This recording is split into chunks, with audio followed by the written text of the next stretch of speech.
Welcome back, everyone, to Better Day Podcast. This is Katrina, and I am here with Leslie. Hello, everyone. And, of course, we can't forget Anthony. Hello, how you doing? And today we have a special guest. We want you to meet part of the team here at A Better Day Foundation. We have the honor of having Laurie, the director of the outreach, on our podcast today. Hi, Laurie. How are you doing? I am good. Good. Thanks for having me. Good. Welcome. So today we're going to get to know you a little bit better. You know, we're going to find out how you became a part of the nonprofit, how the foundation has impacted you, of course, and I know personally that you have impacted this foundation a lot. I want to talk a little bit about ACEs and, how your personal journey has guided you to the resilient woman that you are now. Sounds good. So let's see. Your personal experience, I think, is extremely important with ACEs. And do you, in your opinion, how does that affect you as a child now as an adult? Well, obviously, I think because ACEs is obviously dealing with the traumas that we suffer from our childhood that we're bringing into our adulthood, it has definitely affected me, for sure. I come from a household that wasn't always a happy place. Mm-hmm. Let's start there. But we'll start with my mom. Uh-huh. I think I'll just start with my mom. She was a very strong and amazing woman, but I grew up watching my father beat her and beat us. And in return, I think she took her issues or whatever she had to deal with and out on us. Mm-hmm. So I was physically abused as a child, often. And it did not end until I was 17.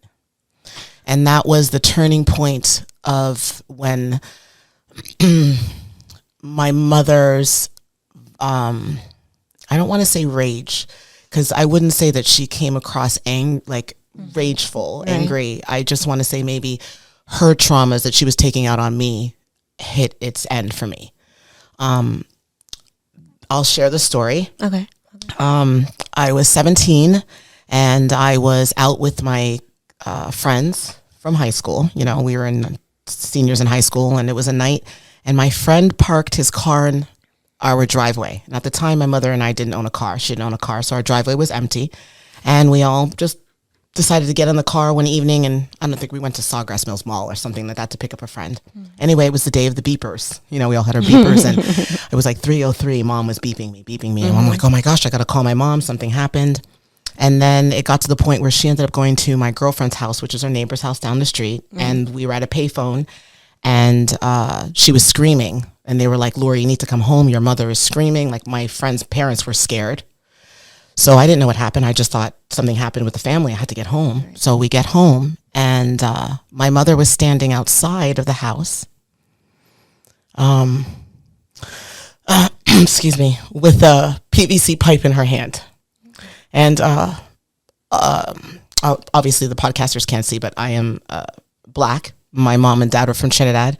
I was born and raised in Canada, and I had Caucasian friends with me at the time. Mm-hmm. And all of my friends, there was about 5 or 6 of them, and they were not allowing me to go home. They were like, you can't go home, and your mother's got a pipe in her hand. And I said to them that if you do not let me go home, it's going to make it worse. Let me just find out why she's so angry. Mm-hmm. And my mother was very, I'm going to say arrogant, because in the Caribbean culture, it's okay to beat your kids. It's just common. Like, it's just a way of life. Like, that's the way that you discipline your children.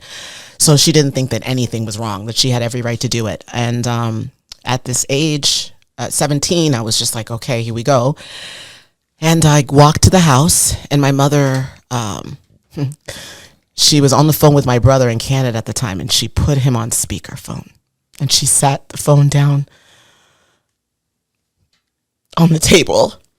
And my mother opened up the curtains at the front door at the front of the house so all of my friends could watch. And she beat me there with the PVC pipe. And as I tried to get away, I tripped. She picked me up and she threw me through a sliding glass door. I guess at this point, I think it's very Caucasians, a lot of your families you just don't grow up being beat. At least the friends that I was with, they were very new to that. They were not aware that this happened, and they got scared, and I didn't know it, but they called the cops. So now after the beating was over, my mother got on the phone with my brother got on the phone with me, and he was like, what did you do? Like, what did you do to set mommy off like that? And I was just like, I just went to the mall. I don't know what happened at that moment. And the cops came, and, they did the typical, my mother let them in because she thought she didn't do anything wrong. And they put me up against the wall, and they did the flashlight thing to see over. And I was bleeding everywhere. I had cuts, and I have scars. And I told the officers, I'm fine. It's okay. My mother just hit me, but it's okay. I'm fine. And my mother was like, she's fine. She's fine. And they took me into the ambulance. And then during this time, that's when they arrested my mother. And I didn't know. And then my mother spent 3 days in jail. And those 3 days that she was in jail was very hard for me because all of my family was basically calling me, asking me how I could do that to her. How could you do this to your mother? She does everything for you and you put her in jail. But for me, that was the turning point. Like, I realized I cannot, one, you've embarrassed me in front of all of my friends. I couldn't show my face. I didn't go out anymore. Excuse me. And I think that was the moment where I realized it had to stop, but I also think that was the wake-up call for my mother because she changed when she came home from jail. I think jail changed her, and she never laid her hands on me again. But I also never feared my mother from that moment again because I felt like at that moment, I felt like her going to jail gave me power to be like, if you do this to me, you're going to have consequences now. All this time you've been beating me or whatever, and you didn't have consequences. So I think that was something. But on another side of that, I don't want my mom to come across villainous because I credit a lot of the women that I am today to her because she was also very strong. Although she was beat from my dad and we left and she left him and came to Florida from Canada, she was strong enough to do that move and to leave my father from that situation. It just took her a very long time to do that because both of my siblings were also 10 and 11 years older than me. And my sister left when she was 16 and left me at the house. So it's been, that was kind of, I think, the turning point for me where I realized, okay, I've got some kind of trauma.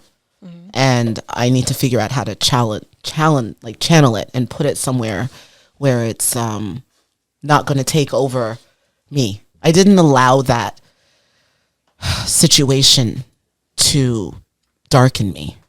It. And how old were you again? 17. 17. So how did you get past that? And how did you not allow that to darken you? Honestly, I don't think I'm past it yet. I'm 48. Yeah. I think that it's a journey that I'm going through. I think a lot of things I did at that time was to, you throw yourself into things to forget about the other things. Yeah. I threw myself into school. I threw myself into my friends. I threw myself into life and then I became being a mortgage broker. And that just changed everything for me because then I'm like, oh, I'm helping families. I'm helping people get into a home. And it made me forget about the home I came from because I was helping other people fulfill their dream and for them to be happy in their home. So I think a lot of it was buried, I think. But I didn't allow it to define me. And I think that's important. You can't allow the traumas in your life to define you. And I just told you one incident at 17. There's so many different things that I had in my childhood growing up. A lot of it, I'll be honest, I don't really remember much. I think a lot of that is what my therapist says. It's like, you just choose to block out certain things. And but I think that as I continue to talk about things, hopefully it'll, not that I want to remember, but I do want to remember because I believe that everything that happens to you creates who you are, who you become. Right. It almost happens for you. Yeah. Yeah.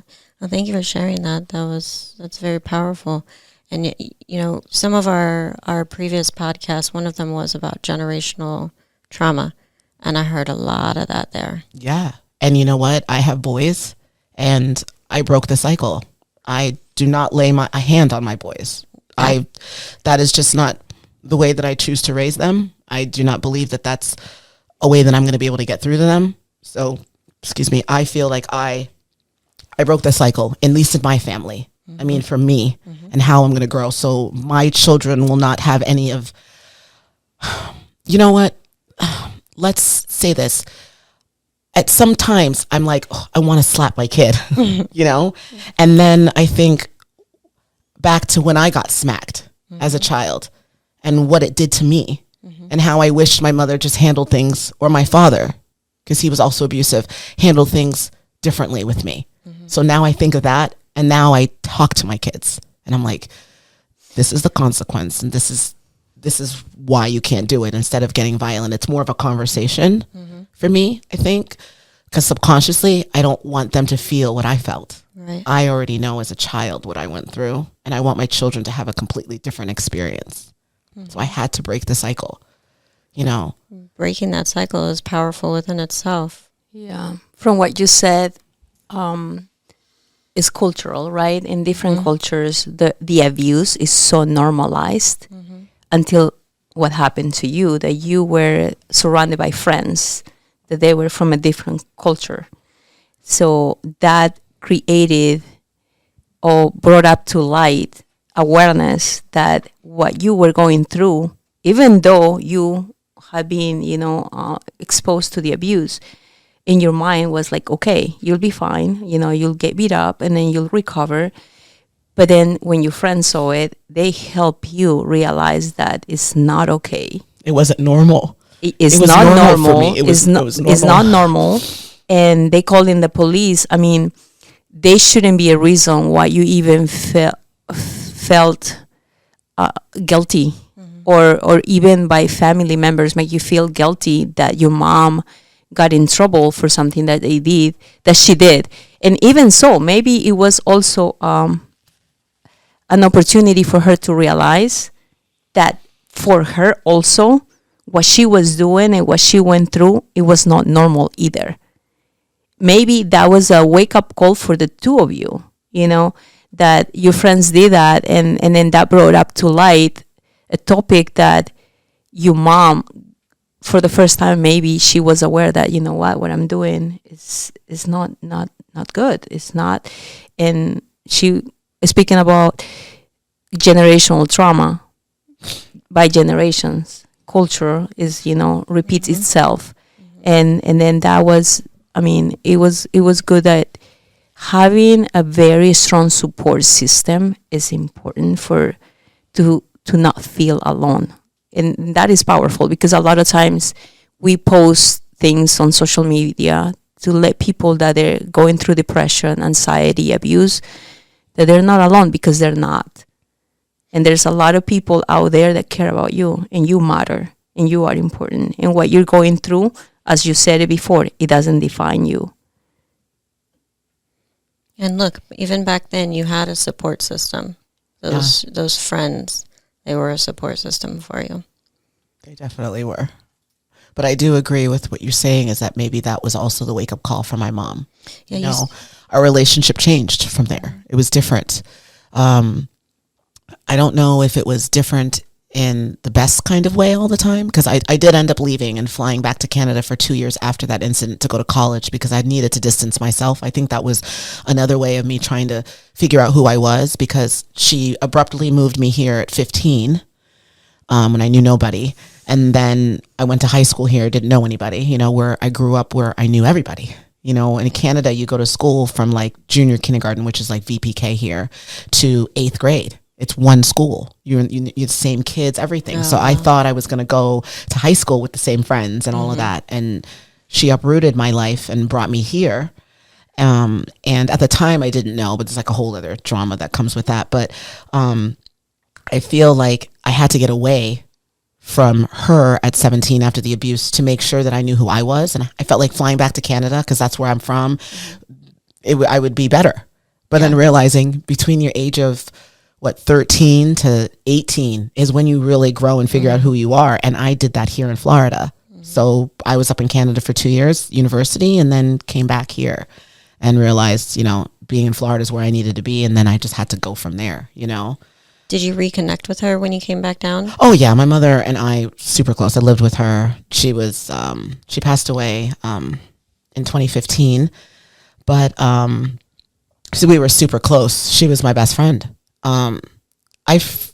We did talk about abuse a little bit, but we didn't call it abuse, right? We just kind of talked about the times where I would be hit, but she would never say abuse because that would mean that she would have to take responsibility, right? Very strong word. Yeah.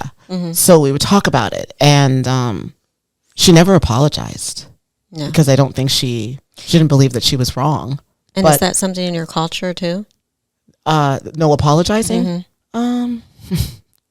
Maybe prideful, maybe, prideful, kind of like, you're set in your ways. This is the culture. This is how it's got to go. I'm not going to apologize for something that I believe is right. Hence why she just let the cops in, so arrogantly. They're like, of course. She's like, of course, come in. She didn't think that she was going to face any consequences. Right. So yeah, when we talked about it and I kind of told her about how the beatings made me feel, like there was one beating in particular that I remember. And I have a cousin who I haven't spoken to since this beating, and we were 15. She did everything wrong. She was the bad one, and I was the good one. And she blamed me, and they always believed Renee. And basically, I was beat with a belt that had spikes. And we were both. She waited for me to be in the shower, so I was completely naked, and she beat us both. We both got beat that night. And I brought that night up to her. And I guess maybe, obviously before she died. And she said to me something about she doesn't even really remember that day. And I told her that I remember it vividly because, I remember because we were going back to school. And I had to make sure that my uniform covered the marks on my body. And I remember not wanting to go into PE and change because kids would see the scars and the stuff on my back. But I didn't know then till I joined the foundation that I was being abused. I just thought it was normal. You get in trouble and your parents just beat you. That's just the way it was, So I think that now that I have a better understanding of that, and like I'm remembering these times, like I explained to her, like, this was traumatic and this caused pain. She never apologized because in my mother's mind, she was right. Because in her mother's mind, her mother was right. And I'm sure it was just like you said, generational thing. Although I cannot sit here and honestly say that I know that my parents were ever beat as children because they never talked about their family. Both of my parents just kind of left Trinidad and flew to England and left their family behind. I mean, it wasn't until my dad died in 2015 that I found out I was the third oldest of 25 cousins, first cousins, so I don't know much about my family's history to know whether or not that was a cultural thing, a generational thing, or just something that maybe my parents went through trauma and they took it out on us. But it's a question I'll never have an answer to because they're both gone. Wow. So. Well, very powerful. And you mentioned something that you didn't know that was abuse or trauma until you got into the foundation. How is that? Well, I think because the foundation deals with so many different aspects of people and so many, I don't even know what the word is. It's just our divisions. Yeah. There's just so many of them, right? We're so different. We're so different. And when I joined the team and was reading about it, the information that this foundation provides and the resources that it provides saved my life. And I say saved my life not because I was on the verge of suicide or anything like that. I mean, saved my life in regards to making me understand understand myself, understand my actions, understand the reasons why I do certain things better. Because it's all comes right back full circle to ACEs, which I didn't even know existed. Right. Let's be honest. If we're not involved in it, we don't know about it. You know, it's like kind of like when you don't really know how serious cancer is until you have a family member that's dying of it. And now all of a sudden you're like cancer research queen, you know, and that's true. Because it affects you directly. So what is ACEs? Because a lot of people that are perhaps are going to be listening to us today, they don't know what ACEs stands for. Well, ACEs is adverse childhood experiences. So there's so many different forms of it: physical abuse, mental abuse, emotional abuse, sexual abuse, neglect, coming from a dysfunctional household, divorce, incarceration, substance so there's use, 10 top ACEs, but even discrimination, it's also considered an ACEs. So one of the top objectives of the nonprofit is to promote awareness for the prevention of ACEs. But people, when we speak about prevention of ACEs, we always think of kids, little kids, right? Which is true because they're the most vulnerable ones. That's where they can get a lot of ACEs. They can be traumatized when they're young. But when you are an adult, as you are, and then you learn about ACEs, adverse childhood experiences, and you are able to identify yourself with, you know, what are the specific trauma that you went through. And now you mentioned before, you don't want to repeat that with your own kids. That is an amazing way to prevent it. Yeah. And like you said, put a stop to that generational trauma that keeps on repeating generation after generation, and the abuse cycle, or the cycle of abuse. And then you put an end to it because now you are aware and now you're informed, educated, and you know the tools and resources out there to be able to help you. So your family, your loved ones, not only your kids, friends, don't have to go through that again. And you're doing an amazing job because as the outreach person for this nonprofit organization, you brought in so many people, and now people are more aware of what is ACEs, and especially when it comes to cultures. I mean, Florida, South Florida, Miami is a melting pot. There's so many different cultures here from all over the world. But I think it's not culture specific, right? ACEs is across the board. Oh, exactly. So it's important that we acknowledge that. People think, oh, it's just a cultural thing. And it's, Laurie, you don't have ACEs just because the Caribbeans, that's just how they are. No, that's not it. And then I'm realizing that being here, like being a part of the foundation and learning. And I'm grateful because the foundation, you started in 2018 and I joined the team not too long after. It was 3 years ago.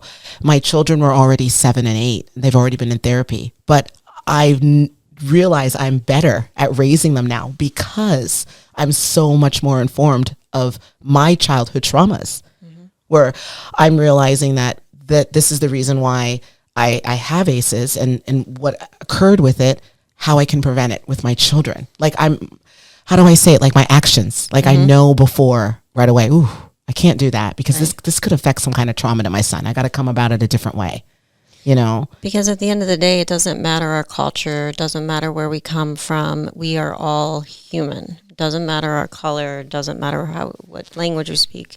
We're just human beings. Mental health issues don't discriminate. No, they don't. No. They don't.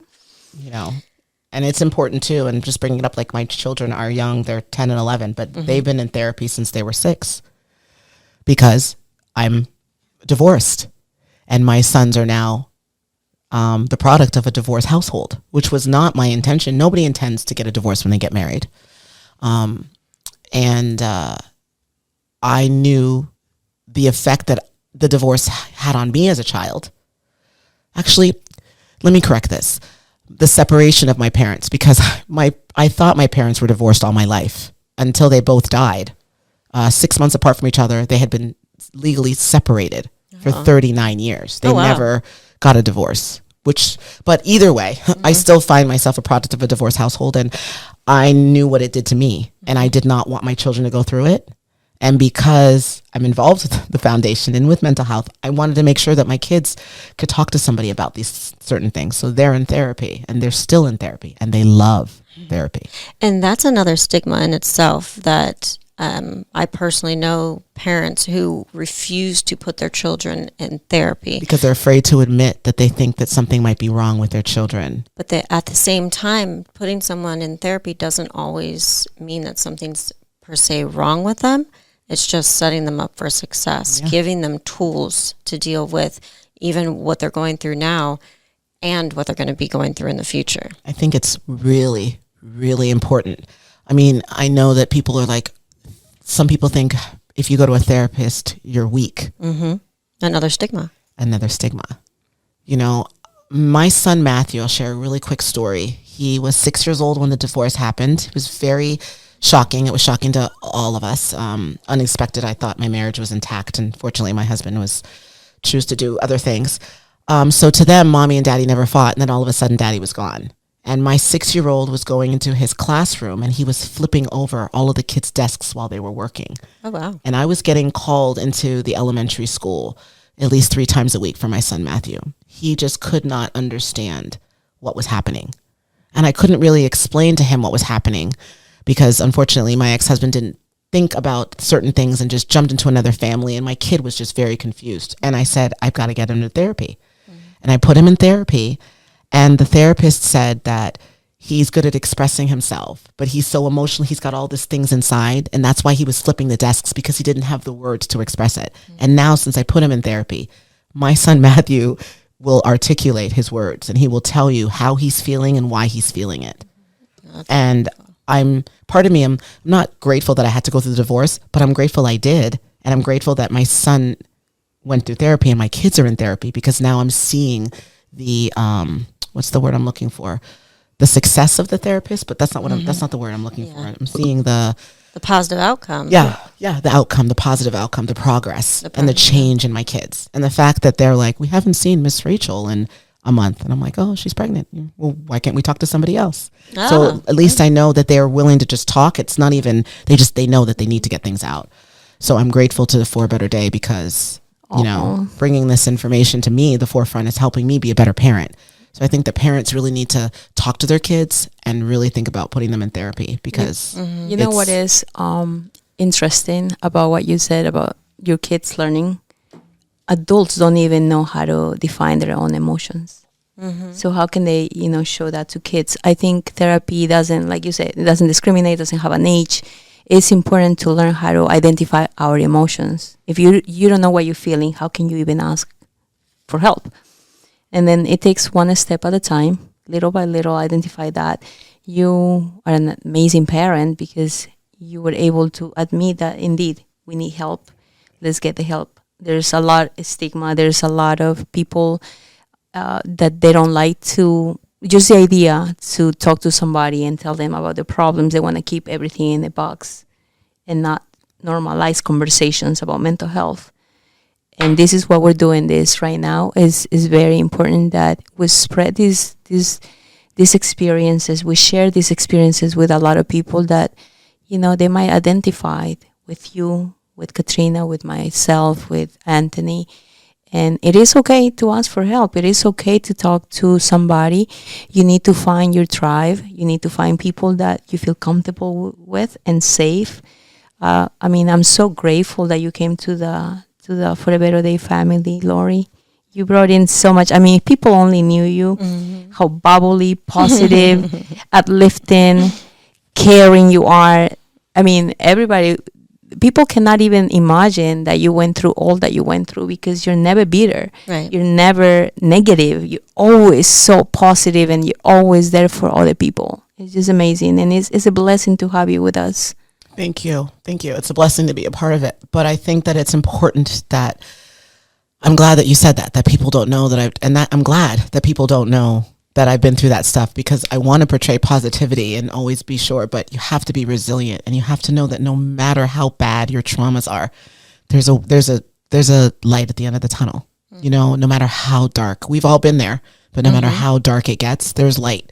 And you said it, Leslie, like, surround yourself with strong people that are going to support you and love you through all of your flaws.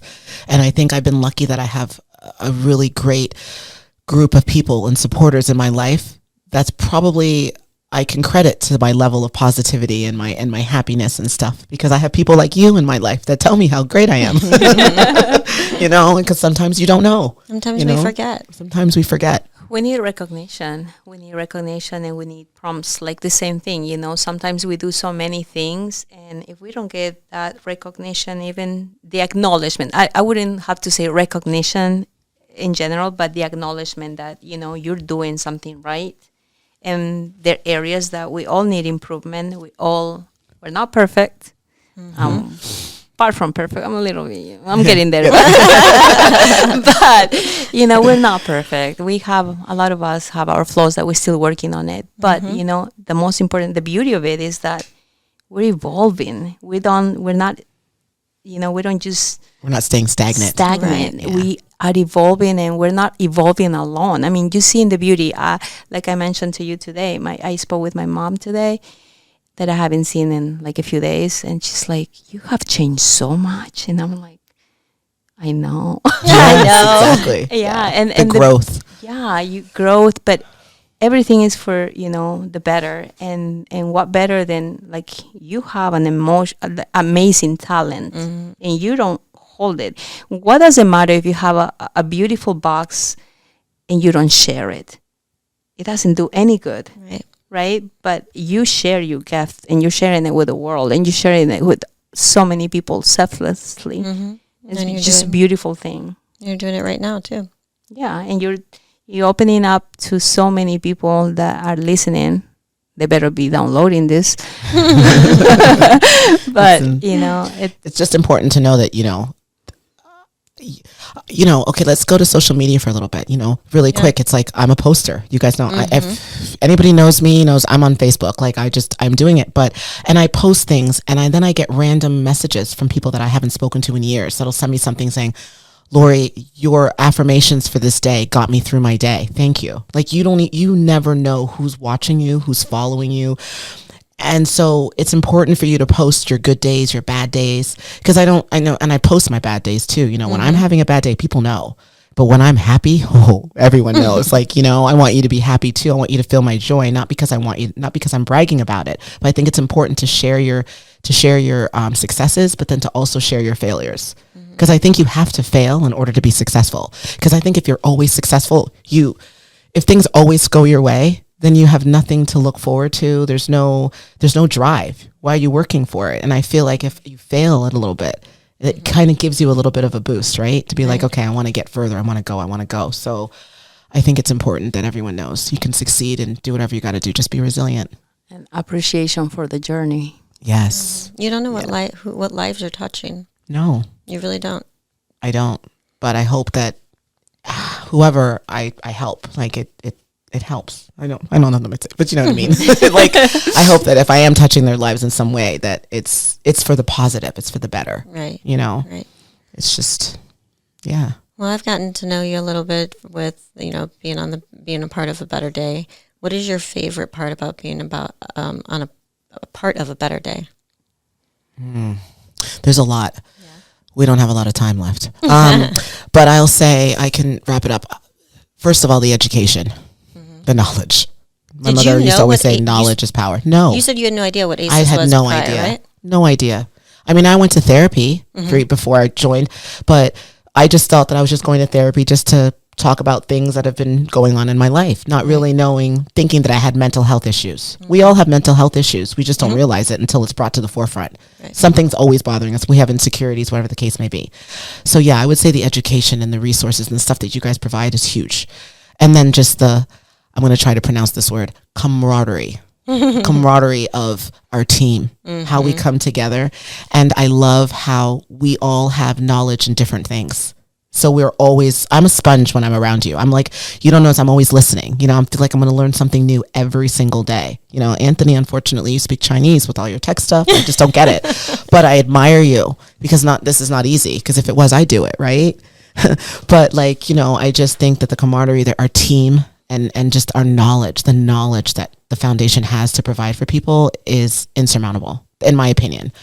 So yeah, I just that answers your question, Kat. Yeah. I mean, that's beautiful. We just had the Believe event, which turned out and you were amazing. Recognized. I was. I was the chair of the event. I was recognized for my outstanding efforts for the Better Day Foundation. Thank you very much. Thank you. It was awesome. Yeah, I'm very proud of that event. You know, we were able to bring, you know, all those children and all the different resources that we were able to bring, and to just make everybody know that they can believe in themselves and understand that For a Better Day Foundation is here to help, like, everybody. What was some of the children and events that? Well, we had somebody come up with boxing, right? Mm-hmm. To show the athleticism with our children, to show that there's another way to generate, to take that anger or the energy or whatever they're feeling to push through. Right. What else did we have? We had a nice yoga meditation area for people that just wanted to have a little moment. We had the mandala art. Mm-hmm. You know, that was awesome. You know, where people were able to express themselves and draw paintings and things like that. And then we had the performances. Yeah. You know, the people that came out to just kind of support the Femme Africa and the capoeira. Capoeira. Yes, I apologize. I can't ever pronounce it. It's okay, it's cute. That was amazing. It sounds cute. That was great. And just the fire performance. Our fire performance and the aerial. And we just had a lot for everybody to see and for everybody to just kind of take in the night. So I was asked a couple of questions by some of attendees that, you know, we have certain, like the workshops, what correlation that has with the main event. And it's very important to clarify to the audience that those workshops are therapy. So that's to show to the audience and to the people that we're trying to serve that therapy helps everybody. And not everybody is the same. There's no cookie cutter approach for people that need therapy. Some people may be comfortable just with talking therapy. Some other people might be... they probably express their emotions through art. Mm-hmm. And like you mentioned, like anger management, boxing, or you know, to try to release that energy. And then there's a lot of people that are hyper too, that have HDHD. So there's many tools for people to find what makes them feel comfortable. Yeah. And then it's just the environment was so inclusive. I just love that there was a lot of things for a little bit for everybody. Yes, there was. For sure, there was. I was very proud of the way that the event comes. I was honored that I got nominated as the chair of the event this year. And I was very happy with the outcome, you know, and I'm looking forward to next year's events because it's going to be... Let us recover for this one. Yeah, okay, I know. I just want to help more people. Like, let's just get out there. Let's throw more events. But yeah. So we have over 100 youth and kids that participated at the event, that they were sponsored to enjoy the event. And that to me alone is a big success because that's why we do this event. More so for people to enjoy the event and get the resources at the event and participate and come to an event that it doesn't happen all year round. And some of these people that participated, they don't have the resources to join this type of events. I have a question that's something that you triggered me, and I've been thinking about here. You said that, you know, and correct me if I'm wrong, and these may not be your words, that you didn't hold any resentment towards your mother, and that she actually became your best friend. You came back and lived with her for a couple of years. How did that happen? Because there are a lot of people, I mean, me myself, that would never happen. How did you get to that point? That's a good question. And she's my mom. I don't know if there's any other... she's my mom. That's the only mom I was ever going to have, you know? And even though her actions weren't the best, she did the best she could with what she knew. And I can't fault her for that, right? She didn't... I know what I'm going to teach my sons. She didn't have a mother to teach her what I know now, what my sons will learn, if that makes any sense. So for me, it was more of like, this is my mom. This is what she is, who she is. I had to accept her for who she is and realize that there's nobody that's going to replace her. And, I'm glad that you brought that up, because I keep thinking if I didn't forgive her, and like, I don't think I would be here today. And I don't mean here physically. I mean here sitting with you guys with this level of growth or anything, and the things that you say about me, I wouldn't be who I was without her. I know that I contribute 95% of who I am as a person to my mother. I just knew that I wasn't going to inherit or take on any of her quote unquote bad traits. The things that she portrayed onto me, I wasn't going to take with me. I was breaking that cycle right away. And I don't know how I got there, to be honest, mentally. I don't know. I'm still in therapy. Maybe they'll figure it out. Maybe I'll never figure it out. Maybe I'm just one of those people that just bounce back from things. There's some people that can just able to do that. They're just able to compartmentalize it and just move forward. And I can do that a lot with my life and certain things. So I'm thinking that's probably the answer to your question. Very I just resilient. I just looked at it and said, she knew what she knew. She did the best she could with the knowledge that she had. And I just have to forgive her. That's a lot of healing. I'm going to assume I guess I was healed from it, because I did it, but yeah. You come to peace with that. Yeah, you come to peace with it. You just know what you don't want to do. And I just know I don't want to do it. Wow, Laurie, thank you so much for sharing your story with us today. If people would like to hear more from you, where can they find you, or where can they find the nonprofit? Yeah. And do you have an overall message for everyone listening to you? And that just heard that powerful part of your story? Yeah, I mean, just believe in yourself, and don't allow your trauma or anything that you've been through in your life to define who you are, because it's not who you are, it's what you've been through, and anything that you've been through you can overcome. Powerful. I think that's probably my message. Well, thank you. And thank you for sharing with us today. Thank you so much. It's been beautiful getting to know you a little bit better. Well, thank you, Leslie and Anthony. And everyone, please make sure you listen to this podcast. Go back and listen to the others, especially the ones that we correlated with Laurie today, like the generational trauma. Everyone have a good evening, and see you next time. See you next time. See you next time.